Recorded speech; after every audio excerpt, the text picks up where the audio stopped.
So, comrades, here we are in France, in Paris. We have just had a very, very positive and constructive PNC meeting. And introduce yourself. Right, so my name is Rebecca and I'm part of the DSC in Paris. Very soon we're going to share with you the atmosphere of the PNC by bringing everybody else in. But Rebecca has some questions to ask first.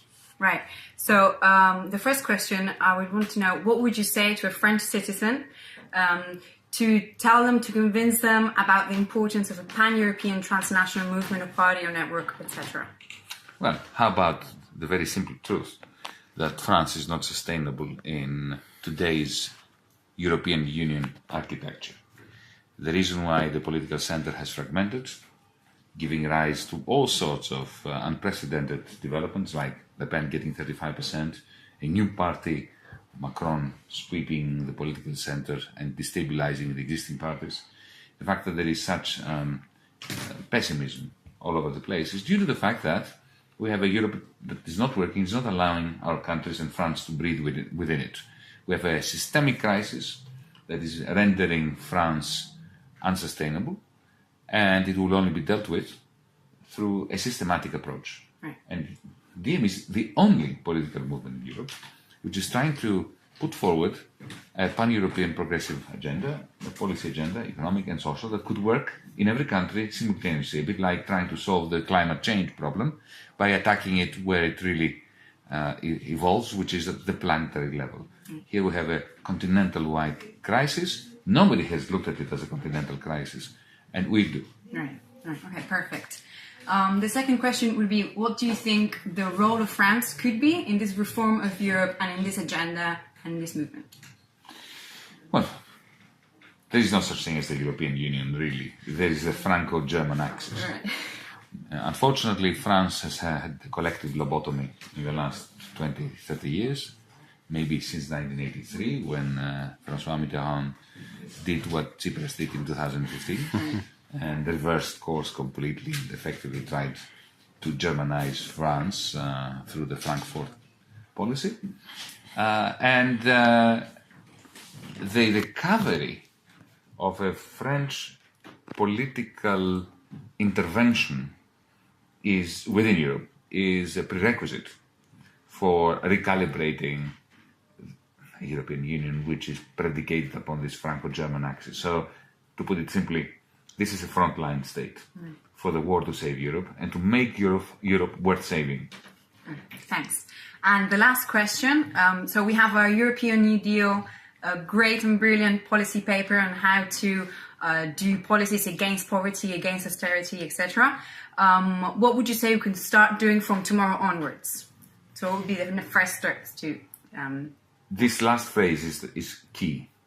From tomorrow. Because, let's face it, progressives around Europe lose heart and become pessimistic when we political activists give them fiery speeches painting a beautiful, progressive, humanist Europe of the future, but it is impossible for them how we're going to get there. And then our audiences despair. So that's why it's important, as you said, to have an answer to the question, what would you do on Monday morning? Right. And this is why the European New Deal unfolds along two axes. One is the complexity.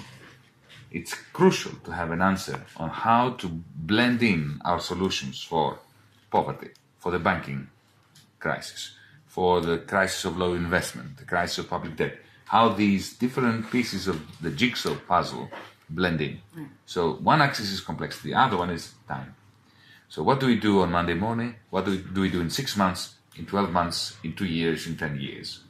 And anyone who reads the European Union will see that for Monday morning, we are proposing nothing more than a press conference that will allow our existing institutions to announce the redeployment of their existing instruments within the existing rules in ways that would ameliorate those four central crises simultaneously, not fix them completely, not make Europe socialist or anything like that, but at least stabilize Europe and bring hope back and reverse austerity in the realms of banking, of private, of public debt, of low investment and poverty. And we have very simple, very clear ideas on how the European Investment Bank can cooperate with the European Central Bank, with the European Stability Mechanism, with all the existing institutions in order to deal with those crises within weeks. And then, once this stabilization takes place and hope comes back, we can have the discussion about changing the treaties, changing the charter of the European Central Bank, and of course embarking upon what is absolutely essential, the democratization of the governance of Europe through what we refer to as the European Democratic Constitutional Assembly process that will move us towards, hopefully 2025, a situation where it will be possible to envision getting rid of all the treaties and replacing them with a democratic European institution. Thank you so much. Well, now let us show you who are the rest of the gang are. Right, yeah. Gang, PNC, come in. Right. We need to say hello to the rest of the DMers. Come on. Call them in. Come on. Okay. Now, why don't you all introduce yourselves? Very briefly. Names. I'm Paola. I'm Marianne. I'm Valerie. Guillaume de Lille. Angelo. Fred. Rebecca. Nicola. So, with a big carpe diem from all of us. Carpe diem. Until Carpe later. diem. Carpe diem. Thank you.